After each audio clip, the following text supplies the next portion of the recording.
Grande est ma joie, en tout cas, de vous savoir nombreux en train de nous suivre, fidèles téléspectateurs de Josiane Kombo Télévision. Vous êtes en tout cas les bienvenus dans votre émission Bosengaya Peuple, une émission qui est là pour détecter les problèmes de la population congolaise et en tout cas en trouver des solutions. Alors, dans le cadre de notre émission, j'ai reçu pour vous l'honorable, le député national honoraire, M. Thierry Ngolo. Avec lui, on va débattre sur les actualités de l'ère. Alors, je profite pour aussi lui saluer. Bonjour, monsieur l'honorable. Bonjour, maman journaliste.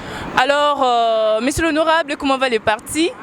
Oui, le parti Arc Original, qui est mon parti, va très bien et est en bonne santé. Alors, vous évoluez aussi en forme, la famille, les enfants et tout le monde va bien? Oui, bon, malgré le confinement, tout va bien, tout va bien. Alors, honorable, l'actualité oblige. Hier, les députés ont adopté la loi portant prolongation de l'état d'urgence sanitaire. Alors, la question se pose, en tout cas, où va-t-on avec ces prolongations? On va Quelle est d'abord votre lecture par rapport à cette prolongation? Oui, madame, je vais bien. La prolongation, c'est une bonne chose. Mais moi, je vais contredire un tout petit peu. Pourquoi? Parce que, vous savez, c'est très bien bon de prendre les lois, c'est très bien bon d'aller de prorogation en prorogation, mais ça serait mieux d'accompagner, de prendre les mesures qui accompagneraient ces prorogations. Alors, à ce jour, la population ne se retrouve plus. La population ne comprend plus rien. D'ailleurs, on ne comprend même plus le sens de cette loi concernant l'état d'urgence. Pourquoi, madame, je le dis ainsi?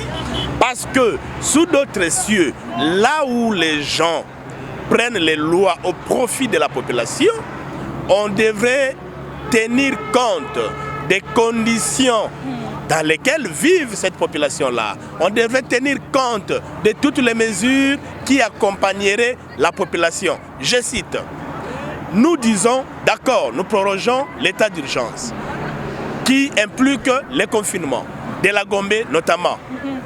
Vous confinez Gombe et toutes les autres communes sont déconfinées. Les habitants de la Gombe, tous les week-ends, tous les jours, sont dans ces communes-là, sont à Kaluka, sont à Malueka. Leurs travailleurs, leurs domestiques sont les gens, justement, qui habitent la cité. Je me pose la question, quelle est l'importance de ces confinements de la commune de la Gombe, où siègent la plupart de nos institutions? Alors, vous votez la loi, vous prorogez la loi, disons, mais sans tenir compte de ces petits peuples, cet enseignant qui depuis 3 mois, 4 mois ne va plus à l'école, cet enseignant de l'école privée, cet enseignant même de l'école officielle qui depuis 4 mois n'exerce plus ses activités, est-ce que vous vous posez la question de savoir comment est-il en train de vivre? Qu'est-ce que vous avez fait? Quelles sont les mesures accompagnatrices que vous avez prises pour soutenir les pauvres enseignants? Quelles sont les mesures que vous avez prises pour soutenir même les chailleurs de la Gombe, même la maman commerçante qui vendait au grand marché de Kinshasa qu'on appelle communément Zando. Donc voilà pourquoi je suis un tout petit peu contre la prorogation. Nous ne devons pas aller de prorogation en prorogation lorsque nous savons que nous comme pays, nous comme gouvernement, nous comme législateurs, nous ne sommes pas à mesure de soutenir, n'est-ce pas, la population, les élèves. Je ne connais pas qu'est-ce qu'on a fait comme l'État pour encadrer les élèves à cette période. Et pourquoi doit-on aller de prorogation à prorogation? Mais pour encadrer la jeunesse ou les élèves, comme vous venez de le dire là, l'État a mis en place des moyens pour que ceux qui sont à la maison puissent aussi suivre avec toute tranquillité des cours. Via les réseaux sociaux, il y a la nouvelle technologie, l'évolution de la nouvelle technologie. On a mis en place des moyens. Alors, comment jugez-vous aussi ces mécanismes, cette manière de faire les choses? Madame, c'est une vaste aventure, parler de nouvelles technologies, déjà dans la ville de Kinshasa. Encore que je vous dis, je vous rappelle que les élèves dont il s'agit ici ne sont pas que les élèves de Kinshasa, ce sont les élèves de toute la République, les élèves de Kabeyaka Mouanga, où il n'y a pas plus de 3 téléphones Android, les élèves de chez moi à Boulungu, où il n'y a pas plus de 3 téléphones Android, les élèves de mon village, croyez-vous qu'ils seront bénéficiaires de ces programmes-là? Je dis non. Et même les élèves de Kinshasa. Vous voulez me dire que les élèves de toutes les communes sont en train, les élèves de Kingasani, les élèves de Mokali, les élèves de partout de Maloueka, parce que là je parle de mon fief, les élèves de Lukunga, Amongafula, Kaluka, partout, est-ce qu'ils sont en mesure de posséder un téléphone Android? Est-ce qu'ils sont en mesure de posséder même un poste téléviseur chez soi? Est-ce qu'ils sont en mesure, si ils ont la chance d'avoir un poste téléviseur, est-ce qu'ils seront servis par électricité? Non, honorable, s'il vous plaît, si je vous comprends bien, vous voulez à ce que les élèves puissent rentrer, vaquer dans leurs occupations, les écoles et tout, et en tout cas avec cette pandémie, vous jugez les risques? Mais écoutez madame, dites-moi, à ce jour, nous avons 6-7 provinces qui sont touchées par la pandémie, sur les 26. Pourquoi les autres provinces, les 20 autres provinces, ne peuvent pas reprendre leurs activités normalement? Pourquoi? Il n'y a aucune raison. Même à Kinshasa ici, pourquoi l'État ne pouvait pas prendre des mesures? Ça fait bientôt 4 mois. Je t'informe que les maisons préfabriquées qui fait actualité dans notre pays, on les pose en 2 semaines. Et si on devrait poser des bâtiments préfabriqués dans nos écoles, ça fait bientôt 4 mois. Vous n'êtes pas sûr qu'on ajouterait le nombre de salles de classe et qu'on pouvait gérer les enfants, moins de 20 par local, et voir comment accélérer les enseignements en 2 mois, 60 jours, tout serait fini, madame. Donc, c'est question d'être visionnaire, c'est question de savoir qu'est-ce qu'on veut, c'est question de savoir quels sont les intérêts de la population. Mais lorsqu'on va, parce qu'on a appris que la France a prorogé, a pris une loi concernant l'état d'urgence, ok, vous aussi vous copiez, sans savoir qu'est-ce que nous allons faire. Là, c'est là le problème. Bon, revenons un peu sur le mesure accompagnatrice. Vous avez énuméré un point sur, vous avez dit l'État congolais serait beaucoup mieux de voter des lois sur la prolongation de l'état d'urgence sanitaire, mais à condition que les mesures accompagnatrices soient prises aussi. Alors, quelles sont les mesures accompagnatives que vous pouvez aussi donner à oui, oui, tout en disant à nos élèves, par exemple, de respecter les mesures barrières, ok? Parce que là, c'est le chef de l'État lui-même qui a donné le go. À nous tous, nous demandons de respecter les mesures barrières. Alors, excepté le respect des mesures barrières, nous pouvons même aller un peu plus loin. Dire voilà, les élèves, nous vous demandons de porter votre masque. Par exemple, nous vous demandons de toujours posséder son désinfectant. Nous vous demandons, vous promoteurs d'école, vous directeurs d'école, vous préfets d'études, de créer de nouvelles classes. Si la première année primaire, par exemple, avait 40 élèves, cette fois-là, on doit la sous-diviser. C'est-à-dire que vous l'éclatez en 3 classes, par exemple. Une classe de 15 élèves, une classe de 20 élèves, pourquoi pas? En s'assurant que sur chaque banc, il y a un seul élève. Pourquoi justement je vous ai parlé des maisons préfabriquées? Les maisons préfabriquées, c'est ça d'ailleurs qui donnerait l'essence à ce qu'on appelle l'état d'urgence. L'état d'urgence appelle aussi les activités d'urgence. Mais dites-moi, depuis qu'on a voté la loi sur l'état d'urgence, depuis que le chef de l'État, l'autorité suprême, a pris l'ordonnance concernant l'état d'urgence, quelles sont les activités aussi urgentes qui ont suivi? Parce qu'ils devaient faire route ensemble. État d'urgence, activité d'urgence. Alors, honorable, nous avons aussi un deuxième numéro, puisque nous courons derrière les temps. Le deuxième thème, ou notre deuxième sujet du jour, c'est le procès 100 jours du chef de l'État, de la convocation à l'arrestation. Et voilà, nous sommes presque à la fin de ce procès. Comment jugez-vous le travail judiciaire jusque-là?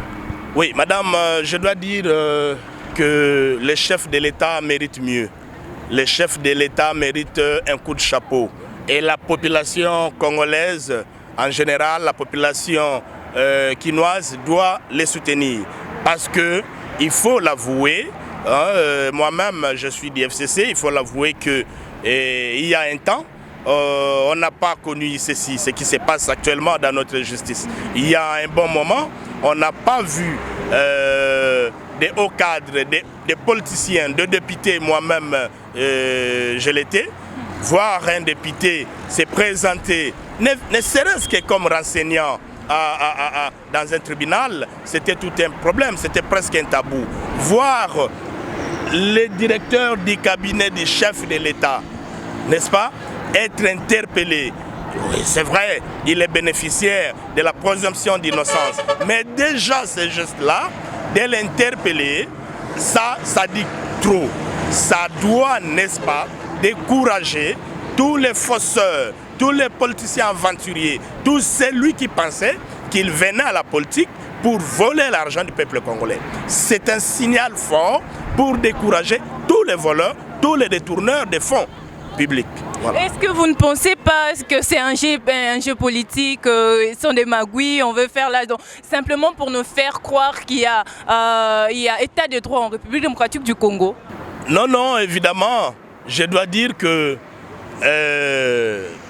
tout début, même un enfant, à son début, il a toujours des difficultés avant de courir.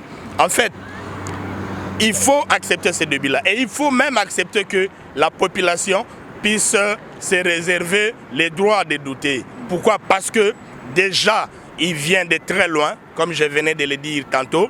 La population en avait déjà marre et c'est normal qu'ils ne puissent pas directement croire. Mais moi aussi, cadre que je suis, dans un premier temps, je n'ai pas pu croire. Mais je crois que c'est déjà un bon début. Je l'ai dit comme ça, que c'est un bon début. Que ce soit un jeu politique, que ce soit ce que vous voulez appeler, mais dis-moi, vous et moi, nous savons que M. Kamere est en train de passer nuit à la prison, sa chambre se trouve à Makala, n'est-ce pas? Que ce soit une aventure, un théâtre ou pas, mais dis-moi, dans le CV de M. Kamere, dans son histoire, il retiendra qu'il y a eu un moment, aventure ou pas aventure, il a transpiré comme les autres Congolais à Makala. Donc ça, nous pouvons les retenir comme ça. Un moment, on saura que les ministres en fonction, les ministres honoraires, le conseiller même du chef de l'État se sont défilés devant la barre. Ce n'est pas un exercice facile, madame. Alors, honorable, avec tout ce qui se passe entre l'FCC CAS, comment jugez-vous l'avenir de cette coalition, l'avenir de ces mariages? L'avenir de ces mariages, bon, moi je crois que nous avons intérêt. C'est vrai que beaucoup de prophètes, des mauvais prophètes, sont en train de souhaiter les divorces. Les divorces sans tenir compte de l'avenir des enfants. Parce que lorsque les parents se lancent sur la voie des divorces, souvent on oublie, on ne pense pas aux enfants. Les enfants risquent d'en souffrir. Moi, mon conseil ici, je préfère ne pas donner un avis, mais je préfère plutôt donner un conseil. Mon conseil est tel que ces mariages doivent aller jusqu'au bout, et c'est là au bénéfice du chef de l'État. Le jour où le chef de l'État sera flatté, sera induit en erreur par quelqu'un pour lui dire, écoutez, quittez M. Kabila, alors ça sera ce jour-là où les choses vont mal tourner. Voilà, honorable, en dehors de tout ce qui se passe actuellement entre l'FCC CAS, comment jugez-vous l'avenir de cette coalition, de ces mariages? L'avenir de ces mariages est radieux et meilleur. Ça, je dois vous le dire. Parce que le président de la République n'a aucun intérêt de rompre ces mariages. Il n'a aucun intérêt de demander le divorce auprès de son mari, Joseph Kabila. Nous sommes condamnés. FCC comme CAS, nous sommes condamnés, je dis bien, de vivre ensemble. Mais je dois dire une chose.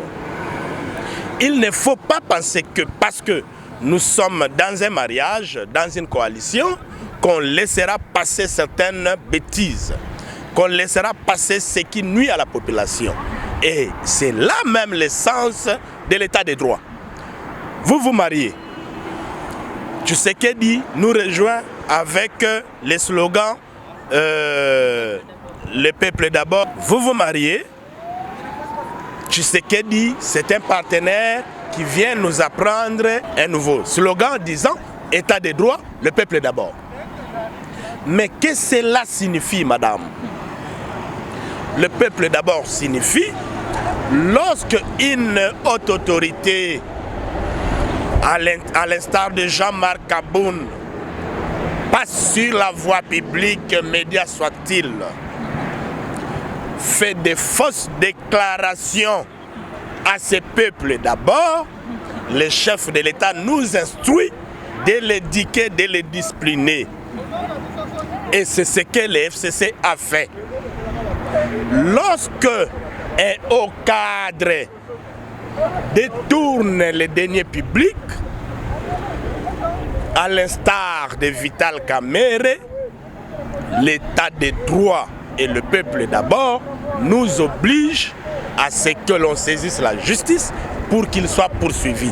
Et c'est ce qui s'est fait. Autant d'exemples que vous citerez, madame. L'FCC n'est pas à côté. L'FCC ne fait qu'appliquer les principes du chef de l'État, son nouveau partenaire. Alors, honorable, vous dites que vous êtes dans le mariage et vous êtes obligé de rester dans le mariage. Alors, vous avez aussi jusqu'à destituer l'honorable Jean-Marc Aboun de ses fonctions. Bon, ce n'est pas le FCC qui l'a destitué, c'est le peuple d'abord. Parce que le FCC ne représente que le peuple d'abord. Les caches représentent le peuple d'abord. Ces forces ensemble, FCC, Lamouka, Cash, reconnaissant que le chef de l'État ne veut plus d'aventure, le chef de l'État ne veut plus les gens qui viennent tromper la population. Voilà, il a payé. Et il faut dire ici qu'en politique, il faut éviter de faire l'égoïsme. Il faut éviter de venir... Parce que vous savez, madame, pour la petite histoire, un député a pris son courage d'écrire. Toi, tu ne serais même pas informé. Moi, je ne serais même pas informé. C'était par écrit. Jean-Jacques Mamba a écrit à Jean-Marc Aboun. Il aurait répondu à sa lettre. Et tout finirait là, point barre. Jean-Jacques Aboun se sentirait lésé. Il pouvait saisir les comités des sages qui inviteraient à son tour Jean-Jacques Mamba. Tout serait cuit. Mais quel était le comportement de Kaboun dans ce moment-là? Vous avez vu. Donc, c'est de son comportement que cela est arrivé. Alors, rentrons un peu au déconfinement de la ville, de la commune de la Gombe. Honorable, comment jugez-vous le fait que normalement, il devait y avoir les déconfinements de la commune de la Gombe, mais jusque-là, il n'y a pas d'information. On ne sait pas. Qu'est-ce qui s'est passé là-bas? Qu'est-ce qu'ils ont vu? Jusque-là, l'État congolais ne dit absolument rien. Alors, quelle est aussi votre réaction par rapport à cela? Madame, je l'ai dit au début de notre émission, le déconfinement de la Gombe n'a plus d'importance à ce moment ici. Ça, je l'ai dit. Je me défends. La population de la Gombe, déjà je t'informe que la Gombe aujourd'hui est sujet aux embouteillages monstres. Comment ça? Sans prononcer le déconfinement, mais vas-y à la Gombe. Hier, j'ai fait la Gombe, mais il m'a fallu 1 heure du temps de la place Mandela avant d'arriver à Sosimat. D'où vient ce véhicule? D'où viennent ces personnes-là? Et pourquoi on doit continuer à empêcher seulement les chailleurs, seulement les petits peuples, seulement les petits fonctionnaires? Non, non, non, on doit déconfiner la Gombe. C'est soit ou soit. Ça signifie quoi? Soit confiner tout Kinshasa, toutes les communes, soit ne confiner rien. Mais lorsque vous dites nous confinons la Gombe seulement, je ne vois pas ça aboutit à quoi? Pour preuve, pendant que Gombe est confiné, au jour d'aujourd'hui, limité bat record en nombre de cas. Vous voyez ça? Honorable, Covid en République démocratique du Congo, est-ce une réalité? Est-ce un mythe? Votre réaction, honorable? Madame, c'est l'occasion pour moi de profiter à dire à la population congolaise, que effectivement, Covid-19 existe. Covid-19 existe, ce n'est pas une aventure. Ce n'est pas une aventure parce que moi-même j'ai vu des proches mourir. Ce n'est pas une aventure. Vous n'allez pas me dire un seul instant que tout un chef de l'État va se permettre, va se donner de luxe de commencer à se promener avec son masque à la bouche au nez. Je ne crois pas. Vous n'allez pas me dire que le chef de l'État va accepter de laisser mourir son oncle, l'évêque Mulumba, qui est parti comme ça, et le chef de l'État va accepter qu'il est mort de Covid-19 si ce n'était pas le cas. Et les exemples sont légion. Non, madame, je confirme bel et bien que Covid-19 existe. Seulement, j'interpelle l'autorité publique de prendre les mesures qui conviennent. Le chef de l'État a montré l'exemple en prenant l'ordonnance sur l'état d'urgence. Évidemment, l'exécutif, le législatif, tout le monde à son niveau devait suivre aussi en prenant des activités urgentes aussi. Mais ce que je vis, c'est le contraire.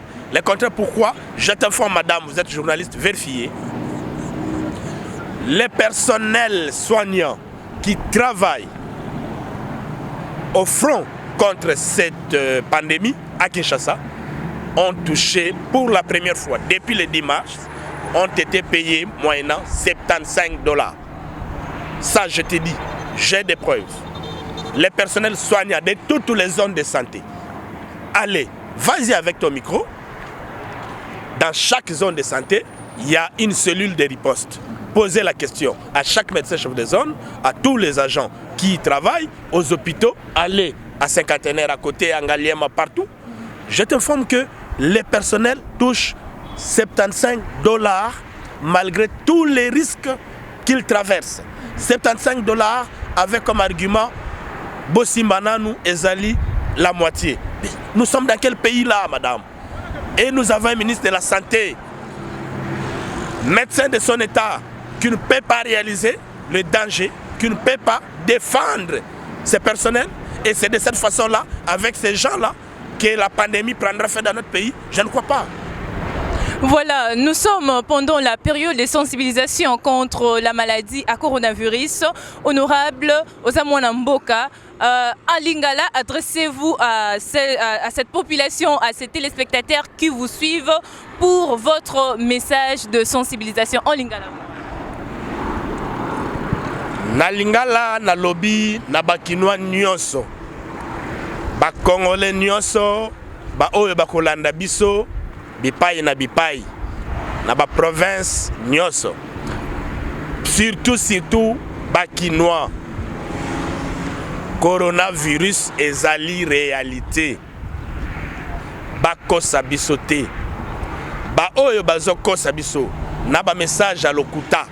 Koloba ete corona ezali te, ezali ba politiciens bazosala jeu na bango, bango moko bami yebi ba bondelaka nzambe nini. Est-ce que nzambe oyo ya solo ton banzambe wana misusu bokeba na bango po ete nga na ye koyebisa bino ngai molobeli na bino ete corona ezali réalité. Bomi batela, tomi batela, tolata masque. Na sengi na kinwa nyonso, na sengi na congolais nyonso oyo azolanda ngai asala lokola ngai, alata masque na ye. Tango yinso ozali na place ya polele to na misu ya moninga po omi batela, obatela pe moninga. Zwa toujours distance ya 1 mètre. Lolenge ngai na zwi distance ya 1 mètre na mama journaliste. Zala toujours na désinfectant. Moi alcool wana moi mai wana po omichaka na maboko. Soki yango ezali te, sokola maboko na yo mbala na mbala. Et totika masanga tozala ya kosangana mingi te ba ballon kuna na batere ya ba football na ba commune na biso totika na bibembe tokende te tolanda maye l'état azali koloba eza po na bolamo na biso. Voilà, honorable, nous sommes arrivés en tout cas à la fin de cet entretien. Votre mot de la fin pour finir? Oui, le mot de la fin, c'est mon remerciement à la population quinoise en général, à la population de Lukunga, mes remerciements à tous les militants de mon parti, l'Arc Original, à qui je rappelle le respect des mesures barrières contre cette pandémie qui n'épargne personne. Aussi, j'appelle toute la population de soutenir le chef de l'État. Soutenons le chef de l'État qui a commencé, n'est-ce pas, à remonter le niveau de notre justice. Et nous avons les exemples. Donc, que la population soit derrière ce gouvernement, que la population soit derrière le chef de l'État, que la population soutienne nos institutions. Merci. Voilà, fidèles téléspectateurs de Josiane Kombo Télévision, nous sommes arrivés en tout cas à la fin de cet entretien. Je remercie la réalisation qui était là et m'a soutenu pour la réalisation de cette émission. Je remercie également l'ensemble de la rédaction de Josiane Kombo Télévision. Nous vous retrouvons très prochainement pour un autre numéro du magazine et d'ici là, portez-vous bien. Au revoir.